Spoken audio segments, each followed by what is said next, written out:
or for the APNU-AFC coalition. Parties from that which I came, I also represent women, I represent youth, and I represent strongly indigenous women. Issues over the years when it comes to members of parliament, male members of parliament from the PPP that are completely disrespectful.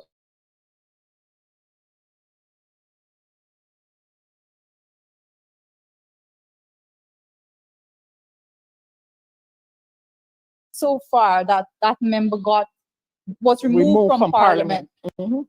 Now we're left to handle and deal with Kwame McCoy and Anand Prasad.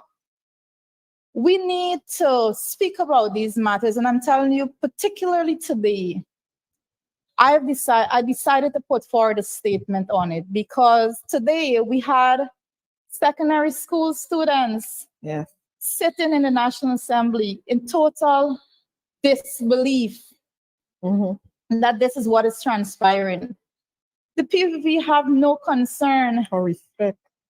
The chief whip for the PVP, Madam Gail Teixeira, and I'll give her the respect of saying Madam Gail Teixeira. Never disrespected her. She does not have control over Kwame McCoy and Anand Prasad. They carry on in her presence and she cannot stop them. So it says a lot.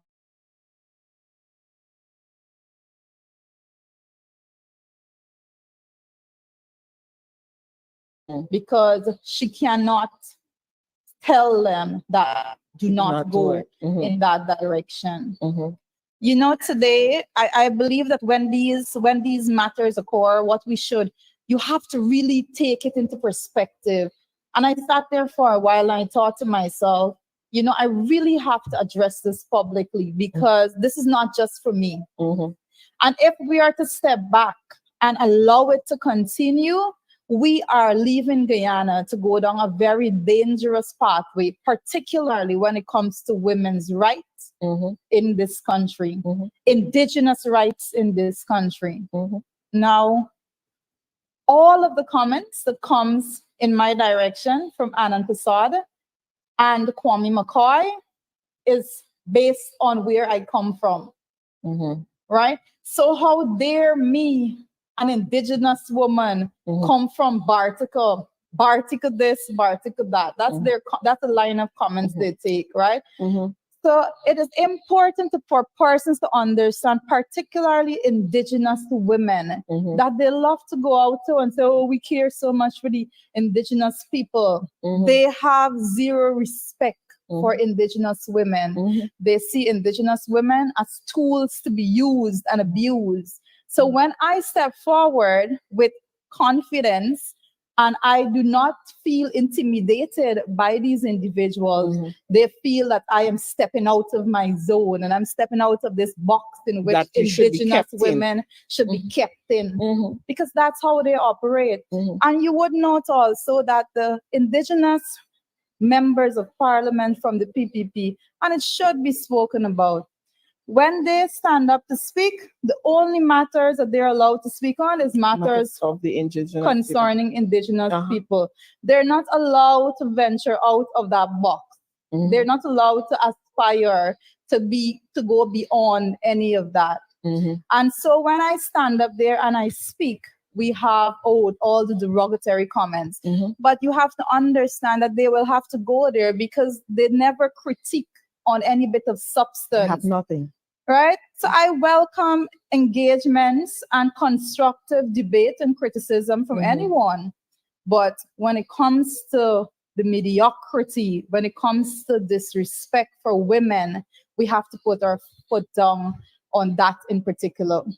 I definitely agree with you on this. I mean, persons viewing, like I said earlier, these debates, you really have no clue what happens in that dome when persons are giving presentations.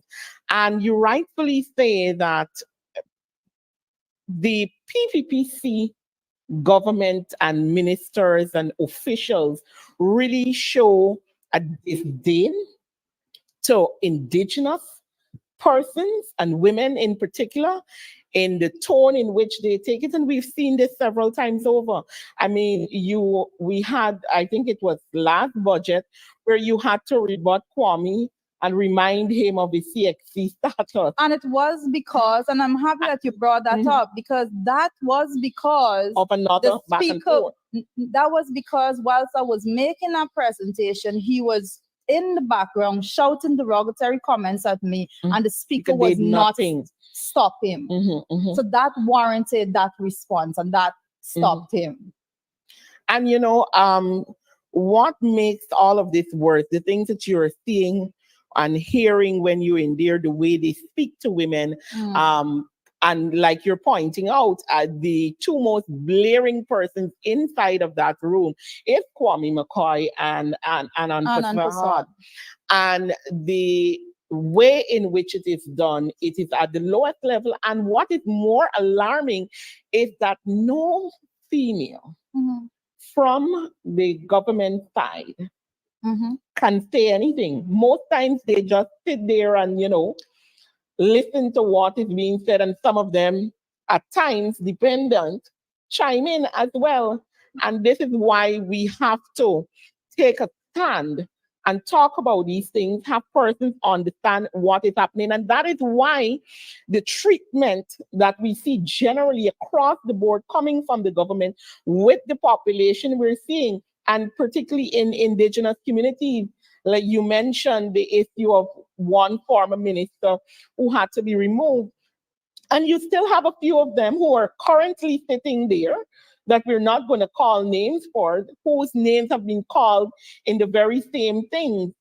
So, it has to be addressed at some point and, deal with it in a manner that will have some result. But I believe what is worse is the speaker at no time deals with these issues. And I mean, yesterday we did talk to our viewers where we started out with the speaker saying that fairness is subjective.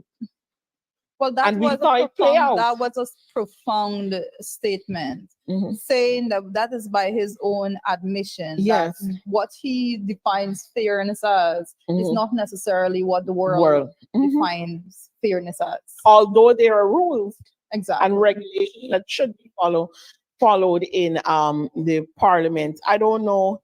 I think in another few minutes, I don't think we have much more time.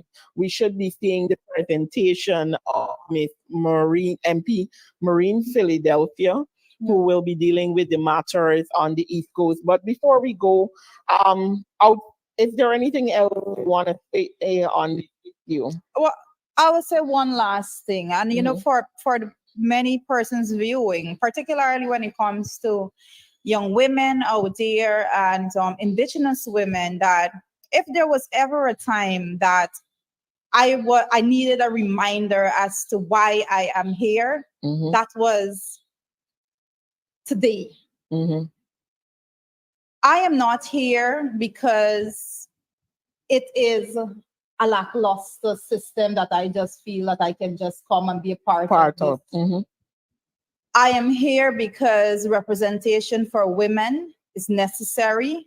And today, more than ever before, with the PPP administration bringing the parliament down to the level at which it is right now, with the aid of the speaker, it is now, I am now convinced, and it is my conviction, that I must stand up and I must continue to represent women. I must continue to represent indigenous women in particular at the level of the National Assembly, and I will not fail you. I will continue to fight for each and every one of you so that your voices will be heard through mine.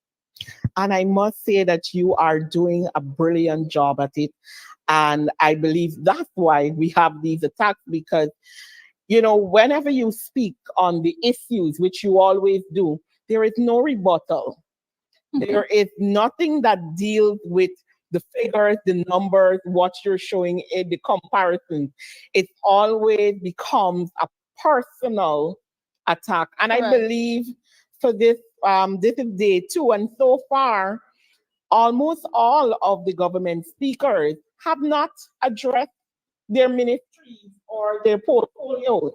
They have literally stood there, gone all around the world, talked about elections, talked about foolishness, and not tell the nation why we should see this budget as one for the people or the country at large.